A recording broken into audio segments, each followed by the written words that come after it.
Thank you so much, like I said, for joining us today. And I'm really, really happy to be here. And even as we speak, Taj Mahal has reopened its doors after a couple of months. And I believe that there are traffic jams all the way up to Himachal Pradesh. So, so even though this is the second summer of discontent for those of us who work in this landscape, I can see at least a few green shoots of recovery. And for that alone, I'm truly grateful. As far as community-based tourism is concerned, community-based, community-run, community-led tourism, and I know I'm preaching to the choir here, I really do think that it is the beating heart of Indian tourism. And I do believe that as we move forward to the next decade and principles of sustainability get mainstreamed more and more across the world, across the subcontinent, I'm absolutely sure that community-based tourism will also grow exponentially, and it will matter not only in terms of social progress, but also economically, also in terms of market share. So as we keep our eyes firmly fixed on the shifting horizons of recovery here in India at the moment, and we also look towards countries that are slowly emerging out of the shadows of the pandemic and inviting travelers home, I really do have a lot of hope, and I wanted to share that with you. Today, I'm going to, this conversation, I've divided it up into three segments largely. The first segment, of course, is the large elephant in the room, climate crisis. I wanted to briefly touch upon it because most of the communities that are directly or indirectly linked to tourism are agrarian societies and live in rural areas. So it's critical to look at what climate crisis can do in the how we can mitigate some of the impacts of climate crisis and ensure that these communities are more resilient. And of course, I will talk about the pandemic. There's no escaping it. It has changed the way we travel, perhaps forever. It has changed the way we do our business, also perhaps forever. And I'm really, really hopeful. To be honest, I see it as an opportunity. I know that some of you might think it's idealistic, but I do think it is a great opportunity for us to course correct and to, in a way, how can I put it, look for a newer, wider audience, actually. And the one way to do that, I think, would be to look at some of the models of tourism that have not only survived in this past year, but also added value back into the system. And in some cases, they have also pivoted very, very beautifully. So I wanted to look at 7 such models today, which could give us a few clues, which could perhaps give us a few answers to a few questions we've been asking. And, they might hold the key to the future, who knows? First up, though, like I said, let's quickly pause on the climate crisis. And I'm not a climate scientist, and there is so much that has already been said. We know the larger facts. We know the fact that 1/4 of the subcontinent, 1/4 of the world lives in the subcontinent, and will be deeply, deeply impacted as we go along. But there is a bright side to. There are a few things that have that have given me hope. All of us have been watching the news, watching this space for a few years now, and of late, I noticed that there is more and more climate research coming to us from the regions. In fact, India got its first regional assessment report last year. And I find that, I really believe that as we get more data from different geographies across India, that information, that knowledge will be power for us. And yes, the problems lie in the guts of the system. And, yes, we'll have to address them at some point as soon as we can. But I do believe in individual effort as well. And I do believe that the community of responsible tourism practitioners, of people who care for the planet and care for the local communities, can come together and do a few things at least to buy time, to mitigate some of the impacts of the crisis. And one of the things that all the CBD models based in India have been doing for a long, long time now is trying to stem out migration. And of course, there is a lot of data out there. I don't want to dwell on any of that. I'm sure all of you know about it, but there's one single piece of information that sort of stood out for me, and that is that only 10% of women are out migrants. We know this anecdotally, of course. We know the fact that women get left behind, They are, they raise the kids, they look after the elderly, and the men go out in search of jobs. Um, but they're also the backbone of CBT. They're also the backbone of responsible tourism. So if we can empower them, if we can give them the tools to earn dignified livelihoods where they are, and to earn an additional income for the families that they're in, it would be fabulous. I think that gives me hope. Not just the women, but even their daughters. I think young adolescents are critical. And going forward, I hope that all the CBT projects across India will ensure that young girls are also included in their capacity building exercises. As for the pandemic, what can I say? It's been dominating the headlines, dominating our lives, and there's a lot that has already been said. In fact, there are several patterns and trends that have emerged, and from them, I don't know, I got a sense that many of these patterns and trends are definitely definitely going to work to our advantage, if only we know how to use them to our advantage. Some of them I've put them down here because I just wanted to highlight one or two of them separately. But yeah, these are trends that all of you have probably already read about. These are trends that have been widely written about. Everything from revenge tourism to taking fewer, longer trips. We're all hoping, of course, human behavior cannot be predicted. And many of the naysayers are already saying, hey, they want instant gratification, sustainability will fall by the wayside again. But we're all hoping against hope. And the one trend that I think is pretty much the kryptonite, it's pretty much the catalyst for change for us, I think, and that is the thirst for nature. That is the thirst for open, safe spaces. I truly believe that that is going to give us the head start that we need. As people feel more and more safer, as more people get vaccinated, as people get out of their comfort zones, we will see, especially domestic tourists in the next perhaps year and a half, as we wait for the inbound travelers to return, they will probably stray further and further away from the city limits. And I think that's really, really going to be key to how we recover and how we rebuild the CBT space again. Of course, there is, there are going, people will, at least in the beginning, worry about how far the medical facilities are, how far, if there is enough network on their phones, all of that. But I think eventually this will, when people get used to the risks and there are systems that are in place and everybody is vaccinated, this will definitely give us a huge advantage. These are just some facts and figures that back up these trends. I'm just glad to see 75% Indians, wanting longer trips, and perhaps fewer trips, but longer trips.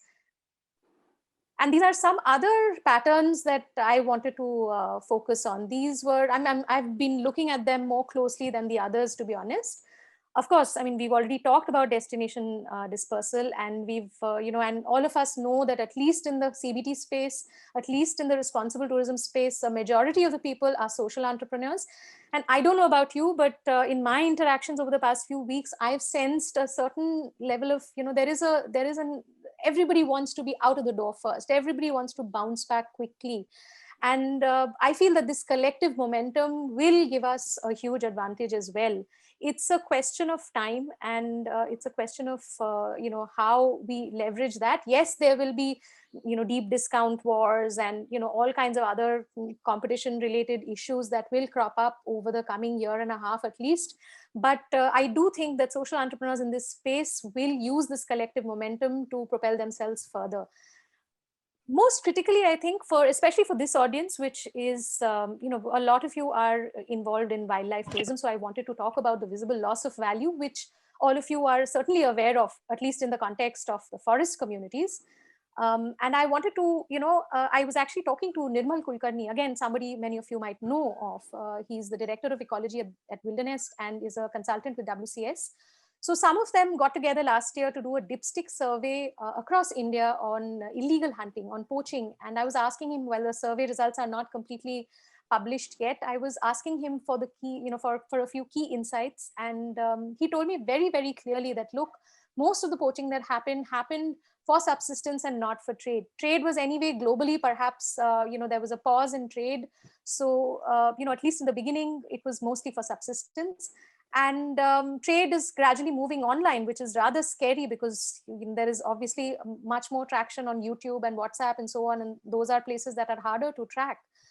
But the other thing he also said was that, years and years of conservation work has been undone in a matter of months. So in certain geographies in the country. So, this fallback can be very, very quick. So the absence of the tourists in the equation, I really hope that, this is something that the policymakers are noticing. This is something that the CBT, community, the responsible tourism community will ensure that these facts are held in, these facts are, more people are aware of these facts, especially since it is clear now that livelihoods has always been key. It continues to be key, that tourism has to be an alternative source of income, and traditional livelihoods, we shouldn't meddle with the traditional livelihoods. They should exist. If there are problems in those sectors, they have to be addressed separately. And we cannot use tourism as a band-aid. We've known this all along, but I think at least in this space, there is more and more evidence that is coming in from the forest communities across India.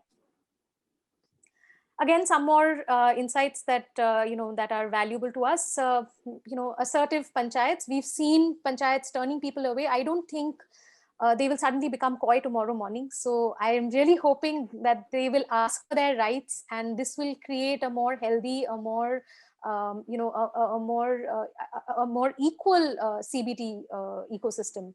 Of course, there are many other people who are of a certain social class who are migrating back home and setting up smaller farm stays, or even organic farming establishments. More and more that's happening. So I'm hoping that that will generate more livelihoods, and poorer people who feel the pull of the city could benefit from these new establishments. So let's see what happens. These are all conjectures, but I'm hoping that at least some of these predictions come true. Finally, just a quick look at some of the other global trends that have been talked about. That we're waiting for the processes to ease out, and once they are, once we have clarity on that, a lot of those processes will be practiced in India as well, gradually perhaps, but they will be. And one thing that I wanted to again pause on was the fact that it's not just globally that businesses are feeling the pressure to look sustainable. Let me just put it that way.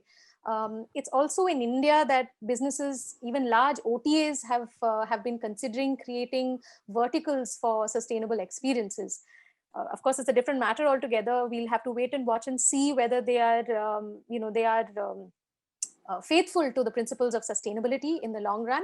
But the truth is that it's happening, and I would like to see it as a step in the right direction. Okay, I'm not. I know these are a lot of figures and numbers here. I don't want to, don't even want to pause for a minute on this. I just wanted to show you that India is about numbers. We all know that. So even if it's a small percentage of growth, I do think that it will matter to the community-based tourism operations. And I'm really hoping that that happens. And finally, the inspiring tourism models that I told you about earlier today, they give me a lot of hope, and I feel like they're the key to the future. So instead of, just sharing the insights that, some of these entrepreneurs have shared with me, I thought I'll share their models to show you some of the ideas that they've implemented.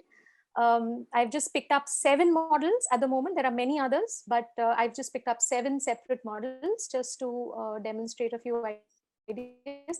They're all fabulous, of course. They're fabulous not only because they are replicable, inspiring, and even pandemic proof to a certain degree, as we now know, but they're also fabulous because they've put their weight behind ideas that matter to them. And these are ideas that I think should be shared widely. These are ideas that, that many of us could adapt, and that this would help us co-create more experiences with communities and make them more resilient. First up is Global Himalayan Expedition. Some of you might know them as GHE, and maybe some of you have also heard that they won the UN Climate Action Award last year. But really, that's not the reason that I wanted to share their story with you today. I wanted to talk about them because they've always been focused on carbon efficiency. Their expeditions, their homestays, their itineraries, they've always focused on carbon efficiency. There are a bunch of engineers who started this tourism operation 10 years ago. So, but in the past year, the work that they've done in the past year is really, really inspiring, I think, and it shows a lot of foresight and it shows a lot of commitment to the idea of carbon neutrality. I think they're moving from carbon efficiency towards carbon neutrality, and it's not an easy journey. And I'm watching them, walk that path, and I'm really, really proud of them, and I'm really, really, hopeful that others will take a cue from them. Of course, they've been ramping up all their ecosystems, ramping up all their services in the 5 regions that they operate in the Northeast, in parts of Madhya Pradesh now, and of course across Ladakh. They've been adding solar water heaters, greenhouses, waste and water management systems. They've even included, low impact experiences, some of which are absolutely fabulous. For me, Astro Stays stands out, for instance. I mean, it's where they've encouraged young boys and girls who have very elementary education to read the skies. They've taught them how to do that, and now they're attracting travelers and asking them to come and, inducing them to spend a night or two to just stargaze. So I think that's absolutely fabulous. And the fact that they're working towards carbon neutrality in the background, measuring impact, measuring the footprint, offsetting it, ensuring that that the communities are resilient, is really, really remarkable. The other thing that they've been focusing on is healthcare, which is the need of the hour. And in the past year, I think we've realized just how vulnerable we are to viruses like COVID-19. And in certain parts of India, at least in the rural areas, the healthcare systems are definitely not robust. So, so it's wonderful to see them solar powering some of the remote primary healthcare centers, and providing them with critical care equipment like baby warmers and so on. They've also done one tech innovation for which they won the Outlook Responsible Tourism Award earlier this year, which is a destination monitoring and health management system. It's called Demetra. It's a small system that can, it basically works through our phones also. It'll help travelers and communities feel safer as we go forward, because this is not the first time that that a pandemic will disrupt our lives. I mean, we have to assume that there will be more such pandemics. So how can we prepare for that? And that's something that they are already preparing for, and I hope a lot of people take a cue from them. The other thing is that they have automated the entrepreneurship system that they use in their in the various locations. So the local local engineers, local people service their own communities. They are paid for it, and they service their own communities. They don't depend on an engineer or a mechanic to come in from Delhi, Bombay, Bangalore. They do it themselves. And finally, their funding model is interesting for me because they've spread their bets. They've looked at, they draw in a certain amount of money through tourism. But last year and a half, obviously, they've not been able to run their operations at all. So they've relied more and more on CSR and public partnerships with State Tourism Board. So maybe some of the other organizations should also consider perhaps looking at this kind of a 3-pronged approach. The next example that I wanted to share was of a much smaller organization. It's called Last Wilderness Foundation. It's a non-profit, and some of you who work in in Central India might already know them.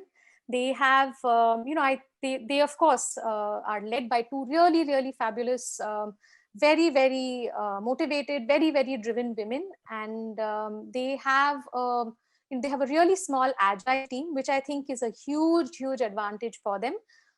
Many of the team members are locals, of course. And I also admire the fact that they've been working with, with public agencies. It's not easy to create synergies with the forest department and maintain them, but they managed to do that to some extent. And they're working in, as you know, in human wildlife conflict mitigation, training, capacity building, and all of that. Tourism, in fact, has been a very small, part of their operations. But the reason why I wanted to highlight their work today is twofold, because in the past year, they've done 2 things very, very admirably, I think. One is the fact that they focused clearly on education. And we all know that, in the long term, education really matters. So they have always, education has been part of their agenda for a long, long time. but they've ramped that up in the last year, and they have been educating not only communities like the Pardi community, which is a nomadic community, but several other communities as well. And they're encouraging these young boys and girls to be employable if they want to be employable. I think Risna here, whose picture I have used, is working with Taj Safaris now, which is which is fabulous. I think many others would be inspired by her. But the way that they've closed the loop in terms of education this past year is what first got my attention, and which was because young people who are on the verge of graduating, people who have been educated with the help of this particular foundation, have taken on the responsibility of educating younger children during the pandemic, and they've set up 2 schools in Madhya Pradesh now. So I think that is absolutely fabulous. It tells you that if you empower a community, if you give them ownership, if you give them the ability to take an idea and run with it, they will do so. You just have to keep at it. So that's a fantastic, I think, achievement for this particular organization. The other thing is they were a single donor model. They've moved to a multiple donor model, and any of us who's ever raised money, whether for college fates or what have you, I mean, we all know that it's not easy to raise funds from multiple donors, but they've done that fabulously well, and they've raised sponsorship money for 16 children last year. They're raising more money for 16 more children. So hats off to them for creating these independent ecosystems, and pretty much giving them the reins, handing over the reins as quickly as possible. The third example that I wanted to share is of Konyak Retreat. It's a small farm stay in Nagaland, in Shiong, in a village called Shiong, which is in the Mon district. And it's run by a very dear friend of mine called Fijin Konyak, who is here in this image as well. So, I know of Fijin because, of course, farm stay has been running for a while. And, some of you may have also heard of her because she put in 4 years of intensive research to write a book on the Konyak tribe. It's called The Last of the Tattooed Headhunters, because she knows that they are really misunderstood. So she wanted to give back to the community, and she's bootstrapped, of course. So she used, the funding from her farm stay to do the research for the book. And now she's doing another book for young kids. I just read her story on the owl, on why the owl can't see. And I can tell you that it's going to be a fabulous book for adults as well. She works with all local women and youth and farmers in the area. They have a tea estate, but she's moving towards coffee, and which is why I wanted to talk about her today. Not so much for the farm stay or her work as an author, but primarily because she's committed to growing coffee, because she knows that coffee prefers shade, and agroforestry is possible if they practice coffee planting in those areas instead of tea. So she's trying it out, and she's they've had success for the first time in 4 years. The coffee has bloomed, and and all of this is happening simultaneously. So I asked her the other day, I was trying to figure out how she's making ends meet, how is she financing all of this, and I realized that early on last year she would have decided that she didn't want any travelers to come to her farm stay. It was far too risky. So she decided to start a commercial nursery, and expanded her nursery, and now everything from mandarin oranges to coffee, she's supplying these saplings to even government agencies. So really, it's about thinking on your feet. Eco restoration is not about large spaces. Change is not about making a huge impact. It can start small, and Fijin is a fantastic example of that. I hope there are more and more Fijins across the Northeast, because that's where a lot of the models, a lot of the surveys predict that we'll be heading to the Northeast more and more. So I really hope that there are more options like Konyak Retreat to go to. This is another example that I wanted to share. It's a small organization, again, a small travel operation, which early last year, they decided that, they didn't want to expose any of their partner communities to the risk of COVID-19. And they didn't want to jump back in first, as I have as I've mentioned in the slide, they knew what the risks were, and even when people wanted to go and work from a remote place, they weren't really sure that that was such a great idea at that point. So they were thinking on their feet, and they were trying to come up with solutions, and they thought that perhaps, how can, because the income that they were getting from tourism was benefiting not only the company but also these various communities. It was an additional income, and they were trying to figure out how to regenerate that income. So they decided to look at an e-commerce platform to sell agro produce and crafts.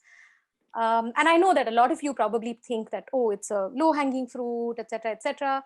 But it isn't. It isn't, because there are so many legalities, especially when you're selling agro produce, that it can be tough for young entrepreneurs to do this. So hats off to them. And of course, I mean, to stand out from the millions of e-commerce sites, they are they're doing their best by linking the products to travel, by doing storytelling, and of course they're absolutely sure about their fair price models. But what was really encouraging, I mean, the two things that stood out for me were, one, that the community's role is not just limited to producing apricots. It's not limited to producing a piece of textile. They are involved at the level of packaging, labeling, even shipping directly to consumers. So I think these links, pandemic or post-pandemic, I mean, these links will remain. And that, I think, is absolutely fabulous. The fact that they're able to create these networks, and they're expanding these networks. They started with a small group of communities that they had already worked with, but they're now increasingly, reaching out to more such people. And, some of these people might eventually also, invite travelers to their localities. So I think that these linkages will matter going forward. The other thing that I thought was very, very brave was, their travel business was bootstrapped, but their e-commerce business couldn't have been bootstrapped. So they looked for private equity. And even though, in this day and age, everybody wants a scalable model, they don't want a small model, something that can quickly, give returns, etc., etc. They stuck to their guns, and they said, we will grow small and we will grow slowly, and we'll have a long tail of partners. Instead of 200 people producing a certain amount of produce, we'll have 2,000 people producing this, but we will do just that. And they stuck to their guns and eventually got funding. So I think there is also a lesson to be learned there. And I really hope that more and more people who are considering e-commerce as an alternative source of income, or more and more people who are getting into organic farming as a parallel source of income for CBT to build more resilience, should definitely look at partnering with other CBT communities and to see how they can expand those networks. This is another example that I wanted to share with you. Many of you might know of them. They're called Tones Trails, and they are in the Upper Tones Valley. And they are a travel company which also has a sister organization called Kalap Trust. And as we speak, they're raising funds for a COVID facility. And last year they gave a lot of relief. They raised money for seed kits and so on. They did a lot of that work. But the one idea that I wanted to focus on today was that they sold the apples before they were on the tree. I think it tells you how a good, powerful idea, can resonate with hundreds and thousands of people if only you gave it a shot. So they, to be honest, I mean, I think it happened very organically. I believe they basically realized that people who were involved in tourism also had apple trees. And they thought that perhaps they could start small by telling their friends and family to pre-book apples even long before the apple season would begin, and they would ship these apples directly to them.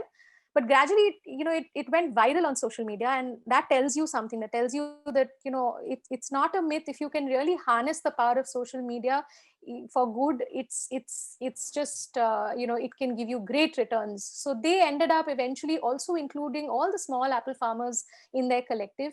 And last year they shipped more than 25 tons of apples across the country. And it was, they've just to 2,000 different people across India. So it's again, and they're doing that again this year. So I think it's really, really inspiring to see that that they thought about it quickly. They took the risk of putting it out there, and then when it went viral, they managed to create the back end, the legwork that was required to ensure that all these various people who were now wanting their apples had apples when the season was, when the apples were ready in season. So really, I mean, I wanted to highlight just this element of their work.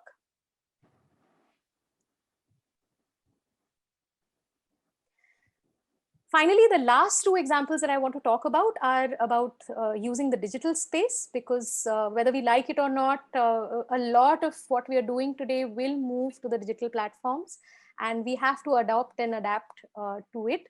And Athun is one such enterprise. It's actually a non-profit enterprise, which is part of a for-profit organization. It's part of Rajasthan Studio, and Rajasthan Studio has been bootstrapping it. But Rajasthan Studio, maybe some of you know of them. They're a very young organization, barely a couple of years into the business. They had started with physical and virtual tours, linked to art in Rajasthan, traditional arts in Rajasthan. But when they realized early last year that a lot of musicians who were, especially in Western Rajasthan, were, they were dependent on tourism for their source of income, and they were not getting any money, they were trying to come up with a solution. And they did something that seems rather obvious to us now, but I think it, as you will appreciate, it's not easy to do this, to create these linkages in places where networks are networks are weak, and in areas that are rather remote. So they basically linked listeners and listeners to unsung artists and people who were playing these rare instruments, and encourage them to directly pay these artists through through GPay, through UPI, and they were creating these linkages that will now remain. They were making these musicians comfortable with the idea of GPay, with the idea of getting paid directly from by listeners. So that was fabulous. Of course, there was I must mention also that they ran into a little bit of trouble when they realized that some of these musicians were using the money that they were getting for alcohol, and the benefits were, the families were not benefiting from the money that they were making. So they eventually decided that they were also going to supplement these performances with ration kits that were sent directly to the families.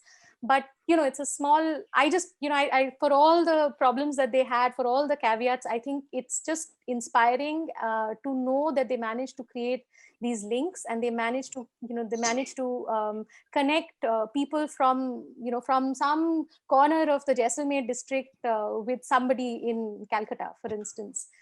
So yeah, I mean, I think that is the future. If we want to use the digital space, we should use it for the right reasons, and we should see how best we can how we can empower the rural communities as well, not just give them the digital space as a platform, but help them use it as well. And one such fantastic example is of Voices of Rural India, another fabulous organization that was formed last year in August.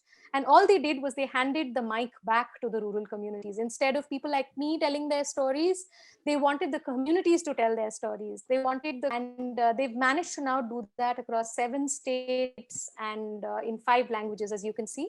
And one of those languages is Dangi in Gujarat. I think that is really, really fabulous.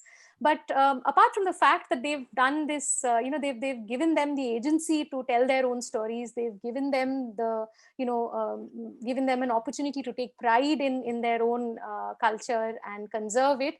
The one other thing that I think this will help, this will really encourage is, I mean, if you've given so many people the skill sets to use digital technology, they are all really bright, fantastic, people who could be entrepreneurs tomorrow, and they can probably put these digital skills to use then. So I think that is fabulous. And they've also connected, these contributions that the communities are making, either in terms of, either as a written article or as a recorded story. They're incentivizing them financially. And even if it's a small token amount to begin with, I think it's really fantastic that they're being paid for their time. And and I'm hoping that this is something that will continue to happen, and more people will take a cue from them as well. They've been, of course, relying on crowdsourced donations. They've got a seed grant, and and many of us have volunteered for them. as editors and so on, because just in the beginning, I think some of these, communities could use a little bit of handholding, but they're really, I mean, they are, once they've learned how to use the digital medium, they're on their own and they're really creating these fabulous stories and sharing them with the world. So yes, I don't know. I mean, community-based tourism. What is the future? I can only hope that it is a fantastic, bright future, because from the looks of it, a lot of people are connecting the idea of sustainability with health, hygiene, and safety, and that alone, I think, will help us in the coming years, encourage travelers, both inbound travelers and domestic travelers, to stay with communities. Even the communities themselves, as we have seen in so many examples and in several others, are, they're also wondering how to ensure their own safety. So I know that there are several communities, for instance, who are considering creating separate entrances for travelers. They're considering, they're offering food only in open areas instead of instead of sitting around a bukhari. So these solutions will happen organically. The only thing is that I think people are fed up of staying at home, and they are fed up of, there'll still be some people who still want to just sip cocktails by the pool, and that's fabulous. All the best to them. They should definitely do that. But I do think that there will be more and more people straying away from the city limits and supporting local businesses, and they'll be curious about local communities as well. The question is, as the responsible travel community, are we prepared for this? Can we ensure that the interests of both sides are taken care of? And that's the note that I want to leave this communication. Thank you so much.